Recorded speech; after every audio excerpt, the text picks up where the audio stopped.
Le voyage nous arrache à ce séjour vraiment édénique pour nous conduire au Cap d'Espoir, à mi-chemin entre Percé et Grande-Rivière.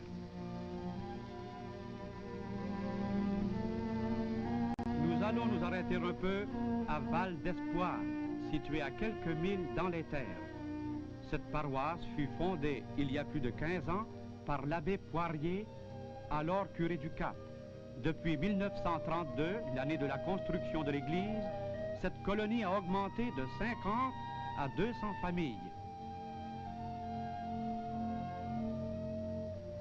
Une belle maison et une belle grange, fruit de l'énergie intelligente et laborieuse. Dans les rangs reculés, cependant, certains colons plus nouveaux ou peut-être moins vaillants conservent encore des souches.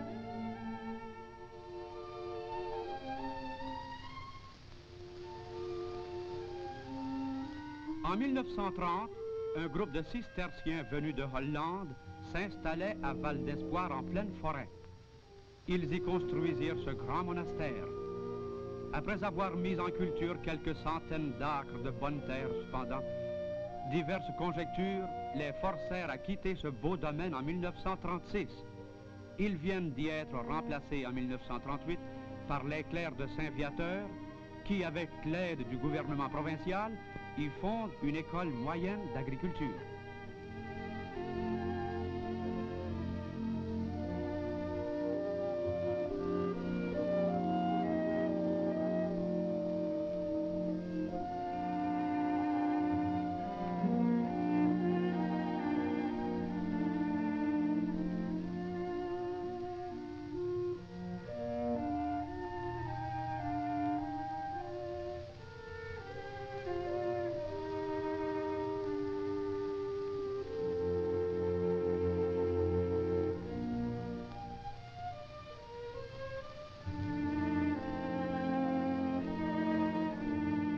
Ces scènes bucoliques ne laissent pas d'être ravissantes, mais il faut visiter Rameau, situé en arrière de Sainte-Thérèse de Gaspé. Les paroissiens entendent actuellement la messe dominicale dans l'école en attendant leur nouvelle église.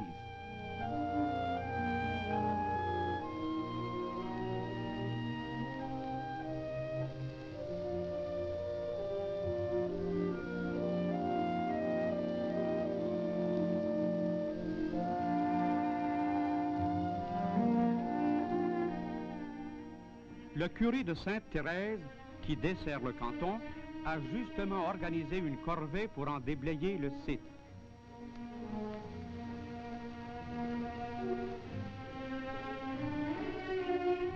Ce qui assure le succès de ces grandes entreprises, c'est la générosité avec laquelle chacun prête son concours sans se faire prier.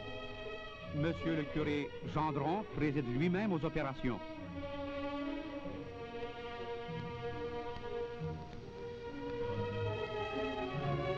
En ce siècle de l'industrie, il ne faut pas manquer ce spectacle qui nous reporte au bon vieux temps, alors que nos aïeux devaient tout faire avec la hache et la scie.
Le curé de Jean Rivard devait faire comme ça.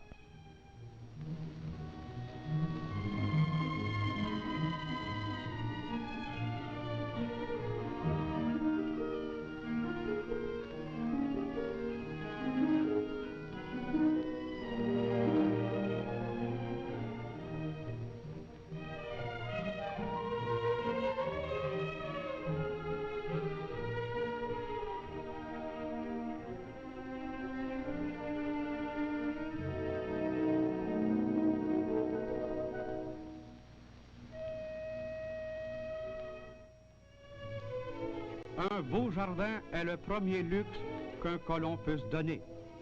Luxe pour l'œil et l'odorat quand les jardinages en fleurs embaument la maison. Luxe aussi pour le palais quand la table se charge de cette nourriture saine et appétissante. La laitue, le carré de tomates,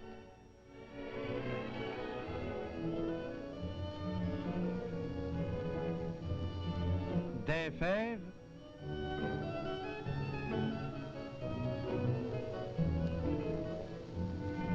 des gourganes,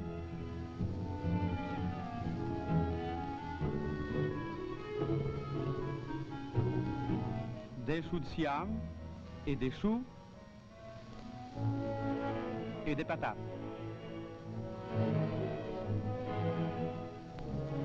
Cette région est très propice à la culture des fraises.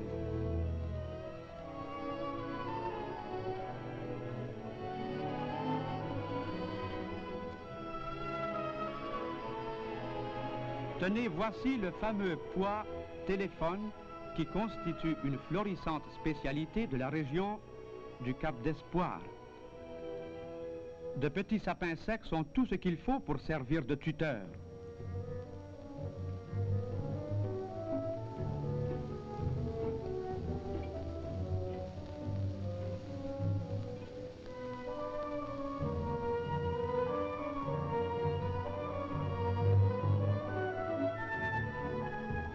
Les gousses vertes sont emballées dans des paniers de 35 livres et expédiées sur les marchés canadiens par l'entremise d'une coopérative qui en remplit une trentaine de wagons de chemin de fer par année.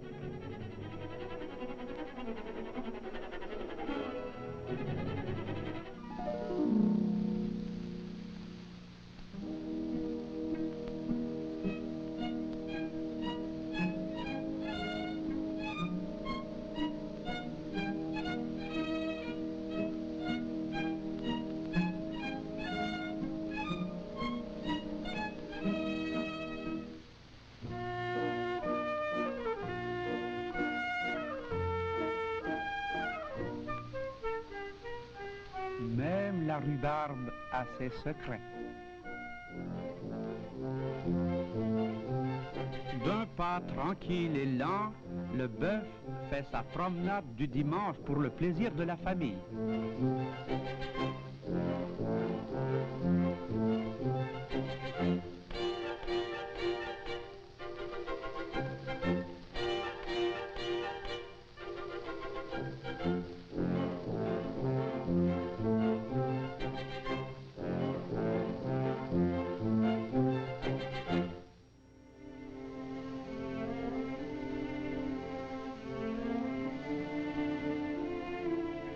En 1937, le ministère de la Colonisation organisait un concours d'embellissement des demeures, admirez-en les résultats.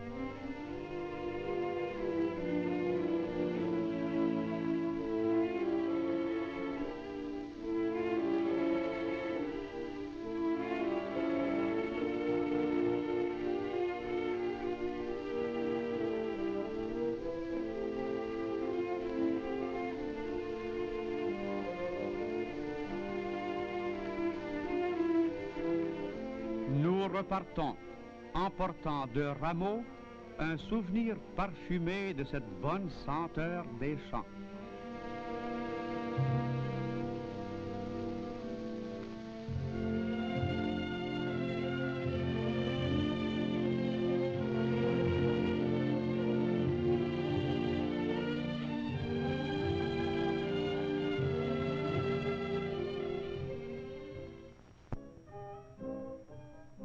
la grande rivière, nous passons tout droit.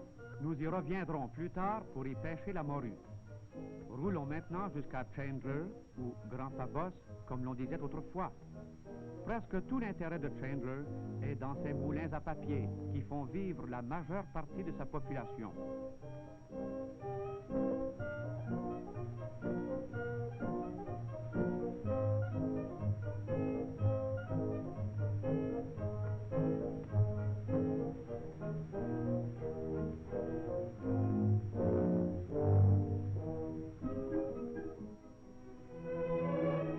Nonobstant son nom anglophone, Chandler a une grève bien gaspésienne